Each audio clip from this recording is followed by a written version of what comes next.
Hello everyone and good evening आशा खालामदों नोंथांमोना इसोरनि अननायाव जोबोर मोजां दं आरो लोगोसे आंबो इसोरनि अननायाव बा नोंथांमोननि अननायाव जोबोर मोजाङै दं।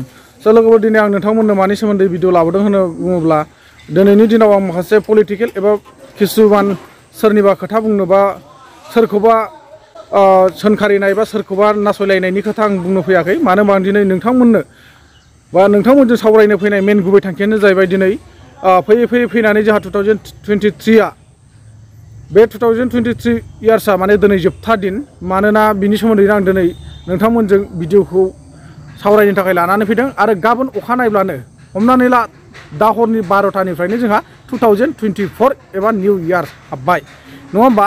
दा बेखायनो आङो दिनै नोंथांमोनखौ बेखौसो बुंनो लुबैदों जे जायफोर बिथांमोना मैया दाख्लैनिफ्रायनो 2023खौ बिदाय होगासिनो दं बा दिनैसिम होदों आरो जाय बिथांमोना गाबोननिफ्राय 2024खौ वेलकाम खालामनानै लागोन बै बिथांमोनखौ आं मोनसे दिनैनि बे भिडिअनि गेजेराव मोनसे मेसेज हरनो सानदों। बे मेसेजआनो जाहैबाय माने हमनानै ला नोंथांमोना दुखु दामोन सोरनिबा गोसोआव नांहैनोबो हागौ बा सोरनिबा गोसोआव मोजां मोननो हागौ बेखौ माने नोंथांमोना दुखु दामोन आरोना। जास्ट आं माने आंनि थौले मेलेमजों जि साननानै मोन्दों बा आं जि हमनानै मोन्दों बेखौसो आं नोंथांमोननि सायाव फोरमायहरनो नागिरदों बा बुंहरनो सानदों।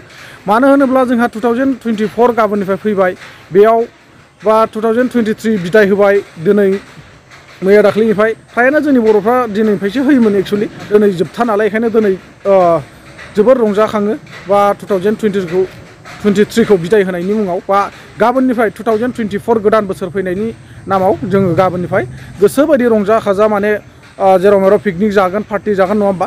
दा बेखायनो आं बुंनो सानदों माने नोंथांमोना जेरावखि पार्टि जाया जा दै गाव गावनि लिमिट बायदियै जा लों। आङो बेखौबो बुङा जे 2024आव लोंनो मोना जौ दा लों बेखौ आं रावखौबो जेबो बुङा। जायहा जौ लोंनानै मोजां मोनग्रा बे बिथाङा जौखौ लोंखागोन आरो जाय बिथाङा ना बेदर जानानै मोजां मोनग्रा बे जाखागोन। बे निस्सय सियर बेफोर माने गावबा गाव पार्सनेल मेटारसो नङा होमबा बा गावबा गाव गोसो बायदि आरो। दा बेखायनो आं बुंदों थारमाने जाबाबो लोंबाबो जों गासै सुबुंफ्रा गावनि सिमा बायदि एबा गावनि सिमा बारनाय बेफोरबायदि दा लों गावनि जखा बायदि लों जा फुरथि खालाम इन्जय खालाम 2024खौ मस्ट वेलकाम खालामनानै ला। बेजों लोगोसे जाय बिथांमोना लोङो जायो बै बिथांमोनखौ आं बेखौसो रिकुवेस्ट खालामो माने लोङै जायै जायफोर बिथांमोना कन्ट्रल खालामनो हाया बे बिथांमोना हानायमानि एसेबाबो खम लोंनानै लायो जेन। आरो लोगोसे नोंथांमोना माने लोङै जायै गावजों गाव दावराव दावसि जानो नाङा नांलाय खमलाय जानो नाङा। बेफोर बिथिंनि सोमोन्दैसो आं दिनै नोंथांमोनखौ आंनि थौले मेलेमजोंब्लाबो जा हमदांनो हादों बे बाथ्राखौसो आं बुंनो होननानै दिनैनि भिडिअखौ लाबोदों। मानो होनोब्ला जोंखौ गोबां मिजिं लानानै बिमा बिफाया जोनोम होदों फेदेरदों फोलावबोदों मोसौ मरसि अरसि मोज्लाय जोसि जोंखौ फेदेरबोदों फोलावबोदों नङा होमबा। जों बेखायनो दिनै जोङो बिमा बिफाया जोंनो रां रुफा होदों होननानै बिमा बिफा दं होननानै जोङो बिमा बिफानि सायाव बांद्राय इनाय खालामनानै बा गावखौ बुजिनानैबो बुजियै बायदि जेरै नोंथांमोना दुखु दामोन आं गावनि पार्सनेल खोथाखौ बुंनो सानो। आङो जि समनिफ्राय जोनोम जाबोनानै आङो एसेबाबो बुजिनो हादों।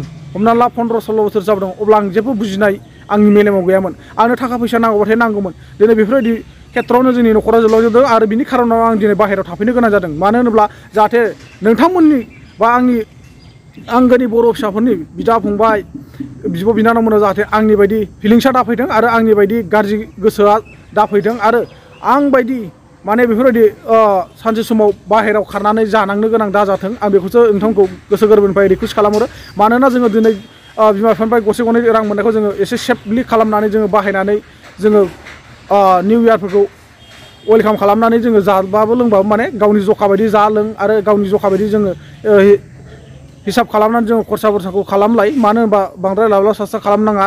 दिनै मानो होनबा थाखा फैसाया जोंनि आखाइनि मैलासो दिनै दं गाबोन गैया। जोङो दिनैनो आंनि पकेटाव माने 10,000 रां थानो हागौ बा नोंथांनि पकेटाव 10,000 रां थानो हागौ नाथाय बे 10,000खौ जों गाबोन सोरांब्लानो नुनाय नङा। बेखायनो जोङो जेसेबांनो सेफआव सोलिगोन एसेबांनो जोङो बे रांजों गोबाव सम जोङो जोंनि जिउखौ इन्जय खालामलांनो हागोन। मानो होनबा दिनै एसे गाबोन एसेसो जोङो खालामनांगौ। मानो होनबा जों खेबसेनो खालामनो दासान बे खनसेनो खालामनो साननाय गोसोखौ माब्लाबाबो दालाबो बेफोरबायदि गिदिर गोसोखौ जोंखौ खनसेनो लाबोनाया जोंखौ माने हाखराव गाब्रहोयो होननानैसो आं सानहरो। दा नोंथांमोना दिनैनि आंनि बे भिडिअफोरखौ माबोरै नांदों नोंथांमोना निस्सय कमेन्ट सेक्सनाव फोरमायहरगोन होननानै आङो आसा खालामहरबाय। आरो लोगोसे गारि मथरनि खोथा दङ।